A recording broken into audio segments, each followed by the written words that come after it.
दोस्तों, यह कहानी है विश्वास और धोखे की, प्यार और प्रतिशोध की। तो आइए शुरू करते हैं कहानी अघोरी की 100 साधना। सुरेश एक पढ़ा लिखा बेरोजगार युवक था। कंपटीशन एग्जाम्स की तैयारी करता था। खर्च चलाने के लिए वह कोई भी छोटे मोटे काम कर लेता था। उनमें पेशेंट केयर का भी काम था। अभी वह करोड़ों के मालिक सेठ धनराज की सेवा कर रहा था, जो बहुत बीमार थे, पर उनकी देखभाल करने वाला कोई नहीं था। एक बेटा था जो अमेरिका में रहता था। प्रतियोगिता परीक्षाओं की तैयारी करने के लिए सुरेश अक्सर एक कबाड़ी वाले से पुरानी किताबें और मैगजीन्स सस्ते दामों में खरीदता था। एक बार जब वह किताबें छांट रहा था, तभी उसे लाल जिल्द में एक बोसीदा सी किताब नजर आई। उसने उलट पलट कर देखा। वह कोई जादू टोना वाली किताब थी, जिसमें जादू के प्राचीन विधि और मंत्र लिखे थे। उसने वह किताब चुपके से अपने पास रख लिया।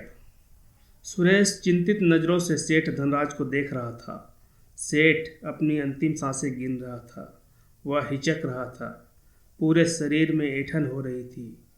यह देखकर सुरेश समझ जाता है इसका टाइम नज़दीक आ गया है और सेठ धनराज अपनी अंतिम हिचकी के साथ सदा सदा के लिए सो जाता है। सुरेश के समझ में नहीं आ रहा था अब क्या करे। वह अपना फ़ोन निकालता है सेठ के बेटे को इन्फॉर्म करने के लिए, कि तभी कुछ सोचकर ठहर जाता है। उसकी आंखें चमकने लगती है।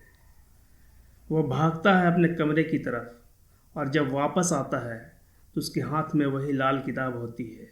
वह मुर्दे के पास ही तुरंत आसन लगाकर बैठ जाता है और मंत्रों का जाप शुरू कर देता है। जैसे जैसे वह मंत्र पढ़ता जा रहा था,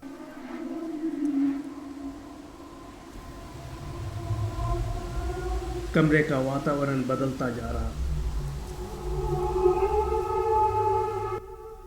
कमरे में जैसे तूफान उठ खड़ा हुआ था। दरवाजे खिड़कियां आपस में टकराने लगी थी।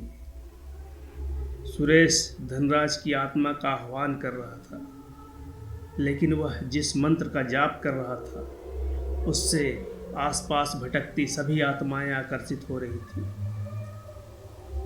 उन्हें धनराज का मृतदेह आकर्षित कर रहा था। सुरेश ने देखा 7 आत्माएं आ चुकी है। वह नहीं चाहता था कि और भी आत्माएं आए, इसलिए उसने कहा, धनराज की आत्मा अपने शरीर में प्रवेश करो। धनराज का मृतदेह उठकर खड़ा हो जाता है। अब वह एक जिंदा लाश है। उसकी आत्मा पर सुरेश का कब्जा हो चुका था। सुरेश दूसरा मंत्र पढ़ना शुरू कर देता है।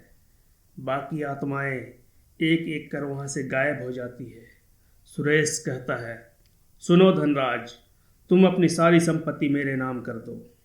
धनराज बिजली की गति से कमरे से निकलता है और जब आता है तो उसके हाथ में कागज़ों का पुलिंदा है। यह पावर ऑफ अटर्नी है। सारे कागजात पर सेठ धनराज के हस्ताक्षर है। सुरेश ठहाके लगाता है। यकीन नहीं हो रहा है मैं करोड़पति बन गया हूँ। 4 चीनी मिल का मालिक हूँ। धनराज टीएमटी बार अब मेरा है। हा हा हा हा। सुनो धनराज, अब मुझे अघोरी बनना है। महानिशा की काल रात्रि आने वाली है। तुम मुझे एक तरुणी का सौला कर दो जो अद्भुत सुंदरी हो। मैं महाकाल की आज्ञा से युवा नारी के शव पर महाशमशान का जागरण करूँगा। जाओ, पूरी पृथ्वी छान मारो। जहाँ भी कोई युवा स्त्री तत्काल मृत्यु को प्राप्त हुई हो, उसका शव लाकर शमशान भूमि में तुम मुझे दे दो। मैं वही तुम्हारी प्रतीक्षा करूँगा। जाओ, अलख निरंजन, अलख निरंजन, खोल अज्ञानता के द्वार। बोल बम, बोल बम, बोल बम। वह जिंदा लाश तुरंत हवा में विलीन हो जाता है। शहर से करीब 10 किलोमीटर दूर एक सेंट्रल यूनिवर्सिटी का कैंपस है। 1000 एकड़ में फैले इस कैंपस में हजारों स्टूडेंट पढ़ते हैं। वहीं एक गर्ल्स हॉस्टल के कमरा नंबर 18 में अभी मातम पसरा है। बीटेक में पढ़ने वाली पूजा को न जाने क्या हुआ और वह खून की उल्टियां करने लगी। अभी वह बेसुध बेड पर पड़ी हुई थी। कैंपस में ही रहने वाले डॉक्टर ने आकर देखा और कहा, सी इज़ नो मोर। पर अचानक इसे क्या हुआ? सुबह तो यह मेरे पास बुखार की दवा लेने आई थी। कुछ समझ में नहीं आ रहा है कि आखिर इसे अचानक कैसे ऐसा हो गया। वह वार्डनर से कहता है, मैडम आप वीसी सर को इन्फॉर्म कर दीजिए।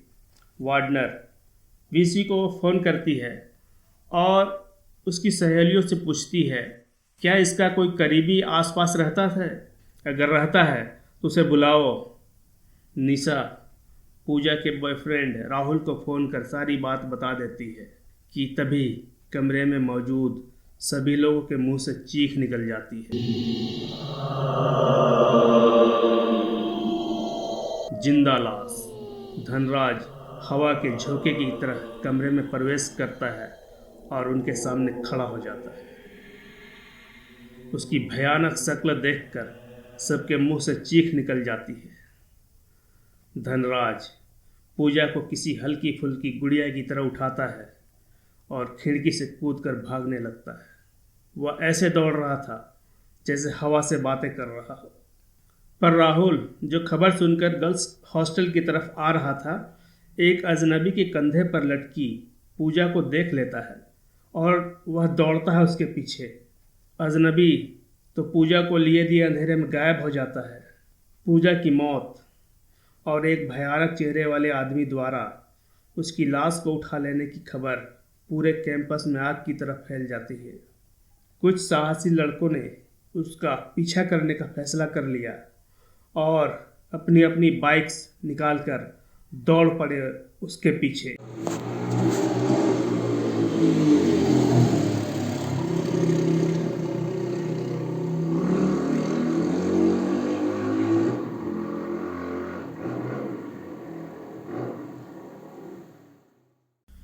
इधर शमशान भूमि पर सुरेश अघोरियों की तरह नंगे बदन भस्म लगाए बैठा है। गले में रुद्राक्ष की मालाएं, सामने 21 मानव खोपड़ियां सजी है। अनुष्ठान की सारी तैयारी कर रखी थी उसने। वह आसन लगाए बैठा था, हाथ में मानव हड्डी, माथे पर भभूत, लाल लाल आंखें शमशान की कालीमा में चमक रही थी। शमशान में जल रही चिताओं की पीली पीली रोशनी फैली थी चारों तरफ। उसके सामने पूजा का निर्वस्त्र शरीर पड़ा था। वह मंत्र पढ़ता जाता था, साथ ही चिता का भस्म उठा उठाकर युवा स्त्री के शव पर लेप लगाता जाता था। लेप लगाने के साथ ही वह ध्यानपूर्वक तरुणी के शव को देखता था कि उसके शरीर में हरकत होती है या नहीं।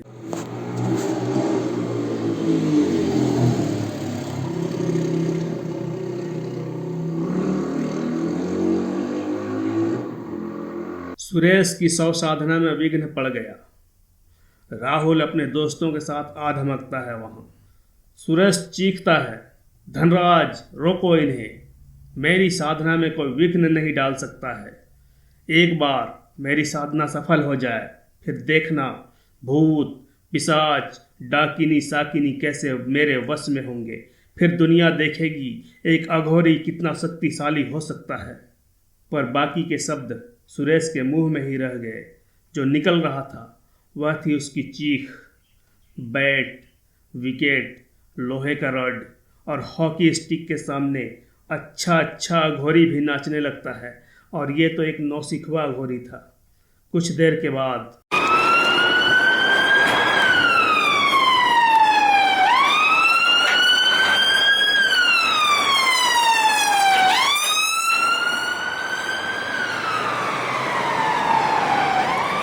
पुलिस पहुंच जाती है वहां, और बाकी की साधना सुरेश अब जेल में कर रहा है। दोस्तों, कैसी लगी यह कहानी? उम्मीद करता हूं कि अच्छी लगी होगी। अगर ऐसी ही कहानियां और सुनना चाहते हैं आप, तो प्लीज़ मेरे चैनल को सपोर्ट करें, सब्सक्राइब करें और बेल आइकन को ज़रूर दबा दें। शुक्रिया। जय हिंद दोस्तों।